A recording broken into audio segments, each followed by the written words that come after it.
Last year, I won Speaker of the Year at Toastmasters. Now, for those of you who don't know what that is, it's essentially a global public speaking cult that has been around for more than 100 years. There are currently 13,800 clubs spread around the world with a total of 265,000 members in 150 countries. Now, the only reason I initially joined that club is because I literally typed on the internet public speaking training in Montreal, my local city, and that was the only place I could find.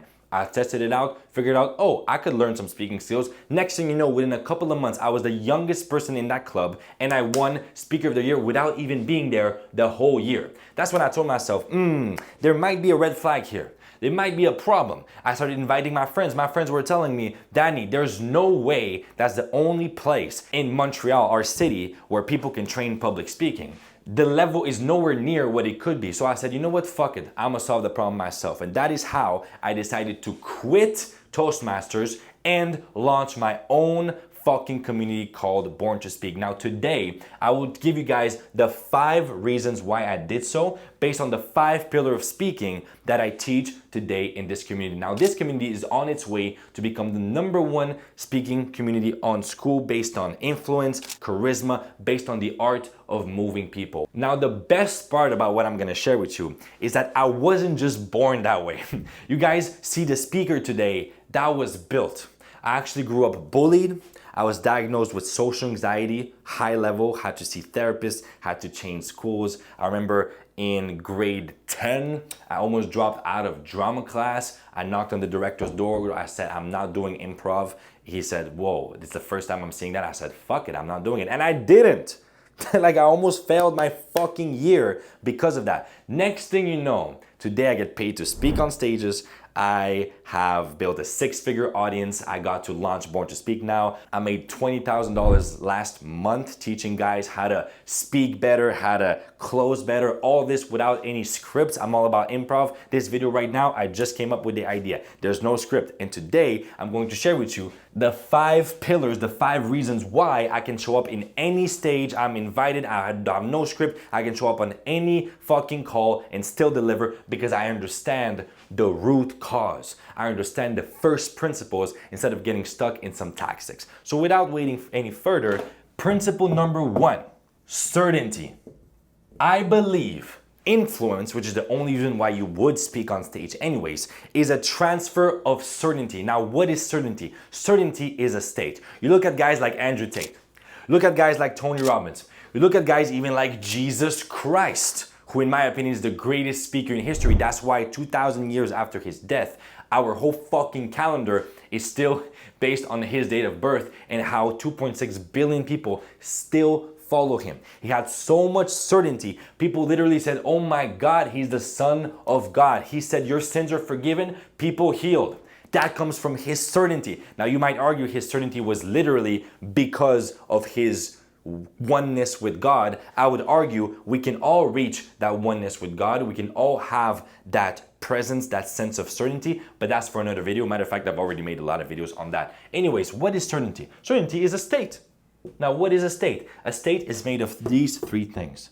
I'm gonna tell you guys right now what I mean by that, but I started noticing in my Toastmasters club, these guys, these people were showing up, and yes, they had the perfect speaking skills. They had the right eye contact. They paused in the right moments. They had the good posture. They had the right body language. But everything they were doing was so fake.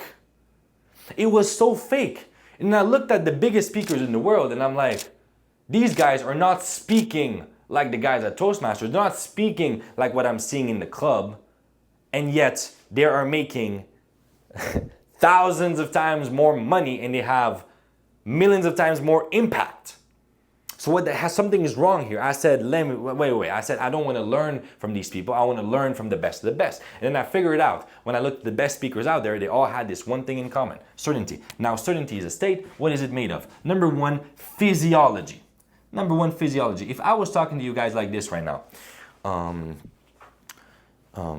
yeah, so today I will show you guys maybe a different perspective. I'm not sure. Somebody get that guy out of here. Come on.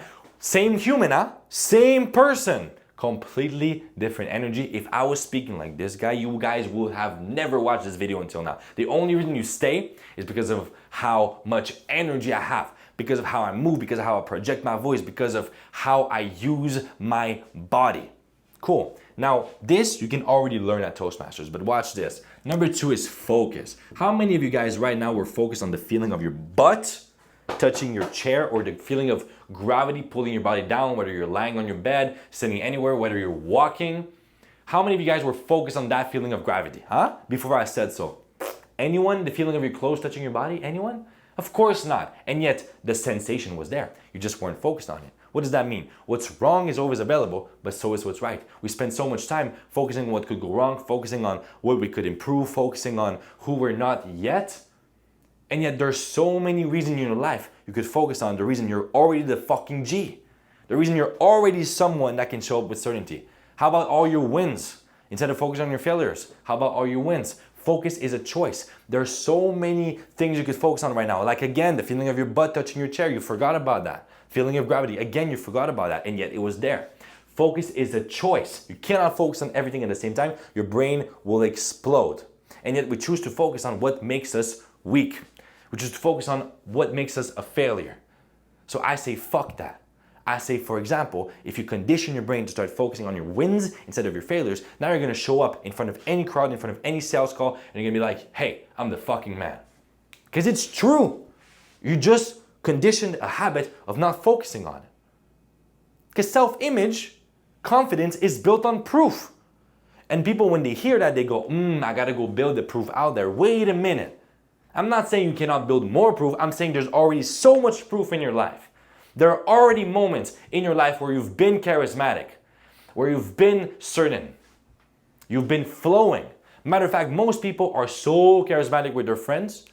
So many people, they're so good with them. And then as soon as you put them in front of a camera, or as soon as you put them in front of a crowd, all of a sudden they shrink. It's not a skill issue. It's a certainty issue. It's a self-image issue. And you build that by conditioning the habit of focusing on what's right. By focusing on who you're gonna serve instead of your own little, what are you gonna think of me? Focusing on you're there to fucking serve. Who gives a fuck about you? You're there to fulfill a purpose. You're there to fulfill a mission. Coming back to our state triad. Last but not least, we have the language / the story. The story.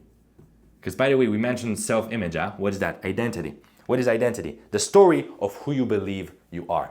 Matter of fact, I'm teasing you guys because later on here, one of the other pillars will be something very related to that. But what is the story about who you believe you are? What is the story about why you do what you do? Are you a victim or a hero? Is that a failure? Is that a lesson? Are you there to maybe just like not be afraid of judgment anymore, or to fucking move people? Because I believe the world is shaped by those who learn how to move people. That's what I'm here for. To move people. I'm here to move you guys. I'm not here to perfect my speaking skills. I'm here to move people. And so this is what brings certainty. The story of what you believe you're here for. Certainty. And so when I realized, oh shit, people who were speaking at that club were, didn't have a lot of certainty, didn't have a very strong frame, I said, bruh, let me learn from the best of the best. Now, pillar number 2 is what I realized is so important. By the way, guys, why the heck am I using that when I have this? Come on now. Pillar number 2. You guys, I told you I'm gonna tease you. Storytelling. What is war? How can someone attach a bomb to themselves and throw themselves in a crowd of innocent people? How? Because they believe the story that they're doing it for a greater cause. What is war? You're dying for your country, for your nation. What is that? That's a fucking story. All it is a story. What is religion, It's a story. Now, billions of people throughout history have died because of stories. Billions of people in history have been saved because of stories. Stories is the most powerful fucking tool in human history. It's what shapes our world. It's what shapes civilization. It's what shapes your psyche. You think in stories. Now you better believe you want to have the best fucking story possible. I started this video, that's the only reason you're still watching this. I started this video sharing a story with you guys. Then, right now, I just gave you some examples. I said, what is war? The guy attaching a bomb to themselves, throwing themselves in the crowd. Those are all pattern-breaking stories that stay in your mind. They stick. They stick, that's how you learn. People don't give a fuck about facts, they give a fuck about stories. That's what moves them emotionally. And so what I noticed is this club was focused mainly, again, on the delivery, the little logistics of delivery. I call them plaster solutions. Who gives a fuck about that? Plaster solutions, sure, it's gonna help a little bit, but it's not the root cause. If you master the fucking art of storytelling, that's how you move people. That's how Andrew Tate, that's how Tony Robbins move people. By the way, if you guys fuck with what I'm teaching right now, there's two things I realized in my career. Number one, proximity is power. If you want to learn a skill the fastest way possible, you get close to someone who already has it. Number two, immersion is the most valuable form of education. If you want to learn a new language, are you going to be on Duolingo, learn 15 minutes per day, or be dropped in the middle of a country where that's the only language you can speak and there's no other way for you to survive? Which will make you learn faster? Immersion, obviously. Those are the two principles that I built Born to Speak around. We have live workshops. I give you guys personalized feedback on your content. If you really want to fucking master the skill of moving people, that's where you do it. Cool. Number three is flow. Now, what do I mean by flow? If you guys notice something about me, the way I'm speaking, if you guys notice something about Andrew Tate, how he's speaking, or about Tony Robbins, you're going to notice there's so much variety. It's like an art. Sometimes I speak very fast, sometimes I speak slow. Sometimes I speak very loud, sometimes I speak very calmly. It depends. My variety in my facial expressions, my variety in how fast I speak, in the body language I'm using. All of this, it's like an art. It creates roller coasters. People are craving that contrast. That's what keeps people engaged. See what I'm doing with my voice right now? I'm changing it. This way you guys keep engaged. If I was speaking like this the whole time, there's no way you guys would have stayed. This is how a lot of people speak. This is very monotone. There's no way you guys would have stayed. Now, in Toastmasters, what I noticed is people were over-exaggerating the flow. They were putting breaks in the right moments. The pauses in the perfect moments. Now, this is what a lot of people believe good speaking is about. Well, I say, fuck that. I say you want to speak with authenticity. You want to be a real fucking human. That's what attracts people. By the way, with AI being more and more popular, people are going to crave human fucking stuff. People are going to crave authenticity. The way I'm speaking, it's natural. It's natural. There's still variety, but it's natural. You want to really create a flow that genuinely flows. That's why I believe so much in improv. By the way, none of that shit was scripted so far. Not one word here in this video was scripted. I have no fucking script. And yet you guys can see me deliver. That's what expertise is. That's what expertise is. An expert is someone who can deliver under any circumstance. If an expert needs a script, you won't trust that fucking expert. It's not even an expert. That's what I teach in Born to Speak, is the ability for you to surrender into improv, which will give you the best fucking flow. Now, point number 4. So freaking important. A lot of people forget about that one. It's novelty. It's such an interesting new perspective. It's so satisfying to just hear them think out loud. You're just like, oh my God, I love it. So it's so important. Actually, the quality of the idea that you're sharing. Where does it come from? Is it regurgitating AI bullshit, or does it come from you? All of these points come from me. They're genuinely thinking about that shit, diving deep, speaking with clients, getting their feedback. Like it's been a lot of work, and it comes entirely from me, so you guys can feel that, and the YouTube algorithm can also feel that. Because by the way, for you guys who create content out there, who have an idea about creating content, the new algorithm, especially with the coming of AI, he scans for how much of that same idea is already spread across YouTube. That's one thing that it considers, because that's how you know it's a red flag. It means it's AI that could be regurgitated. It's content that could be regurgitated by AI, and YouTube hates that. It doesn't want to lose its platform, obviously. It wants to keep the creativity. It wants to keep the freshness. So it rewards fresh ideas, literally. That's how important novelty is. Now, last but not least, I already hinted at that. Uncertainty. I gave you guys a lot of little spoilers in that pillar number 1. The last pillar, number 5, is the pillar of proof. Now, what do I mean by proof? No matter what you're talking about, especially in the world of education, but I make videos for educators, not for entertainers mainly. So as soon as you're educating someone on something, this is non-negotiable.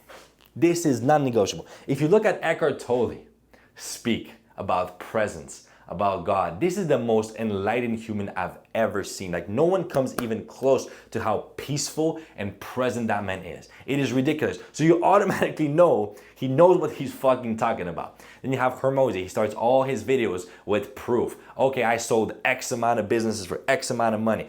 Tony Robbins, you see his life. He always says, don't watch how my mouth moves, watch how my feet move. Watch what I did in my life. I began this video showing you guys my certificate from Toastmasters. I told you guys about my story. You guys can see in Born to Speak, I'm not bullshitting you. There's currently 550 people at the moment of recording this video in less than 2 months. It's crazy shit. So this is proof. By the way, also, subconsciously, I used to have a channel. My first business was about corn addiction recovery. Now, I was saying that I had quit corn, but there was no actual solid proof because people don't see what I do in my bedroom.